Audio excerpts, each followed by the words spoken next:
that topic of low self-esteem.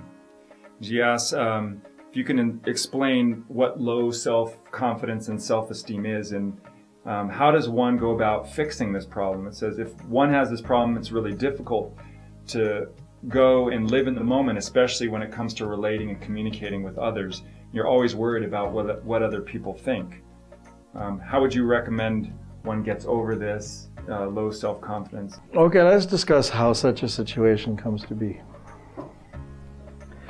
Look, if you know you are perfect, and you know you are God, and you know God lives in you, how can you have nothing but the highest esteem for yourself? Somewhere along the way, something got broken.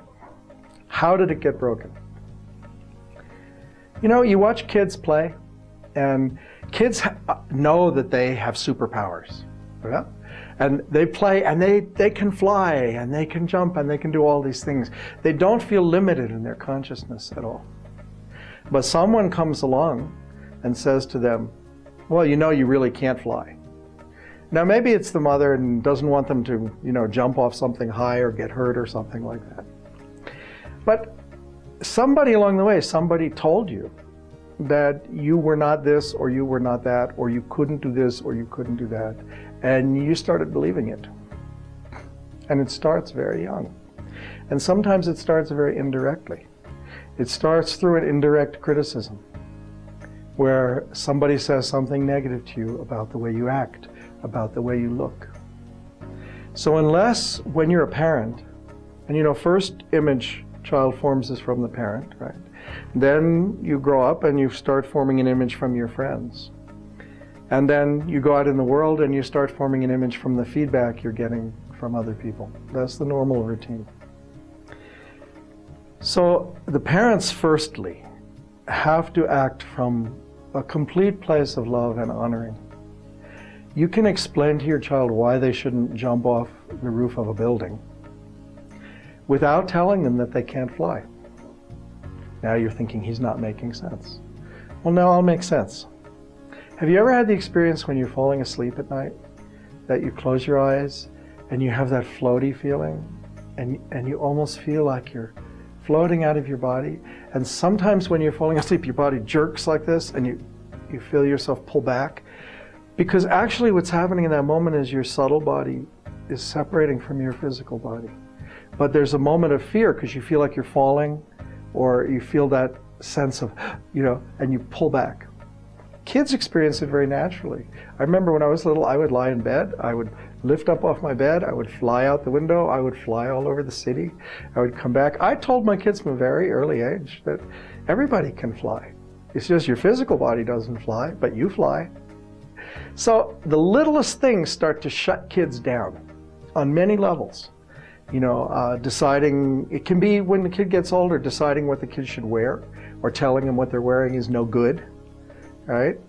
So you now create a polarity and a tension, and the self-image of the child becomes lower.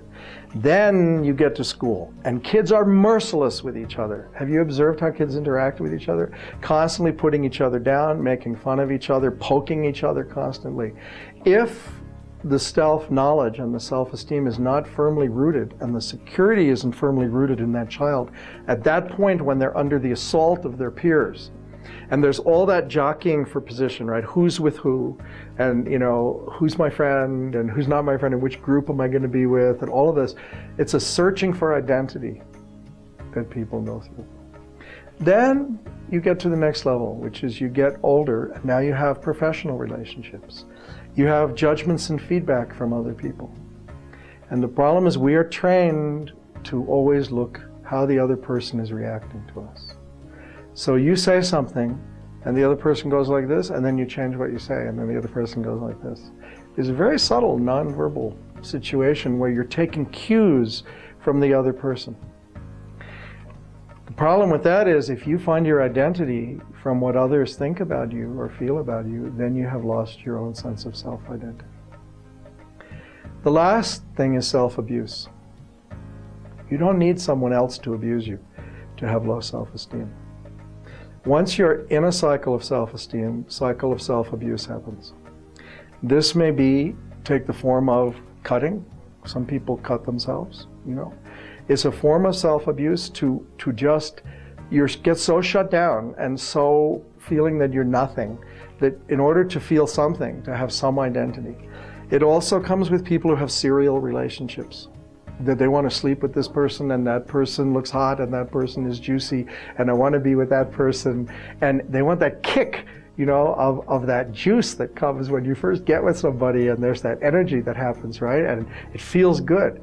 And so you start living your life constantly in externals, whether it's your relationships with other people, whether it's even, you know, getting high with your friends or stuff like that, because that's the space where you feel comfortable. Or sabotaging yourself. But that sabotage comes from the low self-esteem. I'm discussing how it is a sabotage, because low self-esteem leads to self-sabotage. Because it's just like you're in a movie and the script got written over years, right? And now you're in the movie and the script basically says, I'm no good. So now my actions are designed to prove I'm no good. So I screw up and then somebody else blames me, and then I can say, look, that person, you know, did this, I'm no good. But you created the whole situation through the projection of your own conscious, unconscious, and subconscious. So the answer to this problem is the same as the answer to all the other things we've been discussing, which is you have to meditate. You have to clean your subconscious. You have to embrace and face your unconscious. You have to honor who you are.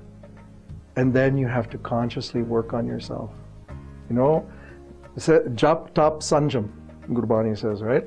Jap is that you do that churning, you purify your own thoughts, right?